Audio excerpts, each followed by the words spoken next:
Morning guys, Mark Ferrasci, Protect Dog Training. Hey, we're on a mission right now. I'm heading to the park. I've got my tables and the bowls set up. I'll set them up at the park. I've got the little puppy with me. That's Stella, the little shepherd puppy. A little difference in drive states as far as Malinois and Dutchies versus a shepherd. They're a totally different dog, but she's really well bred. And then I've got Pim with me that we're trying to recover and get him going. So I'm going to be doing kind of the same thing. With Pim, I'm setting him up at the park, same routine. And but my overall goal is to start trying to get some engagement because his mind is so far out and so hypersensitive and aware and afraid of the environment. I've got to try to work it in, but I want to try to build on balls and build on engagement with me. But the same thing goes with a puppy. She's going to do the same thing. Float like a butterfly, sting like a bee, where their brain just goes into floating away from you real easy. They get into smelling and get into other things. Hard to keep them with you. So the gentleman that owned her, that has her, he's had his backyard, and that gets to be kind of semi-easy because it's a nice shady spot, backyard and a patio, and you're not facing all these other challenges because you've got the same thing, same place, and you're able to build, right? But now she's going out in environmental, so these environmental interests that she's going to have are going to draw her away from me, and you lose your engagement, right? So that's why I'm going to try to get this park to be the same place, same routine, pattern and routine, and build up on some things. Mainly, both of them need to be getting into their toys, getting high on that toy to a point where they really get into that.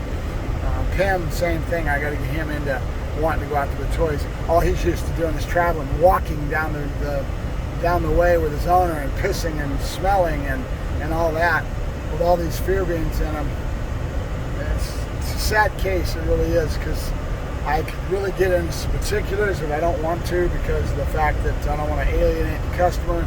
My biggest thing when I'm working with a dog like this is to try to educate and to teach, and to not be negative on my customer in regards to the things that they did wrong, because they're ignorant, and I don't mean to say that in a negative way, but people don't know. They're not me. I'm a professional trainer. I eat, breathe, and sleep this stuff. So them having preconceived ideas and notions and thinking they know what they're doing and making mistakes because of lack of knowledge is very common, and if you get upset and come back on them with a negative, they're going to stop learning and stop growing, and you've just alienated your customer.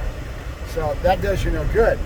And what's going to do me good is to try to do the best job I can for the animal, and to get the person to follow along with me and to learn and grow and to learn from their mistakes and not alienate the customer. But my instincts are just to get mad, just to get angry, But again, it's not their fault. Ignorance is part of the world nowadays. Look at how many things that people don't have knowledge in, and they start acting like they know what they're doing. It happens everywhere, you know what I mean? It's a big part of our society nowadays that we have a big problem with people being ignorant and not knowing and going into areas that they have no clue and having preconceived ideas and notions and being convinced that they're right? It's just a part of our society nowadays. It's a sad part. It shows of lack of education, of people not having an open mind towards learning and growing, and then being opinionated and thinking they know everything, And with that comes a very problematic society that we have, and multifaceted. It's not just in dogs, guys. It's everywhere. You know what I mean? It's a bad part of our society nowadays. We'll look at the other side where they're so convinced they're right, and they don't have a clue, So it is what it is. Thank you much, Mark Ferrasci, Protect Dog Training, Yacking on the screen. We're here at the park. We're going to get out and work some bowls, see if I can maybe set up my tripod and get a little look at it. We're going to try to do this every morning, get out and pattern and routine. That is our friend right now. I'll talk to you later. Bye-bye.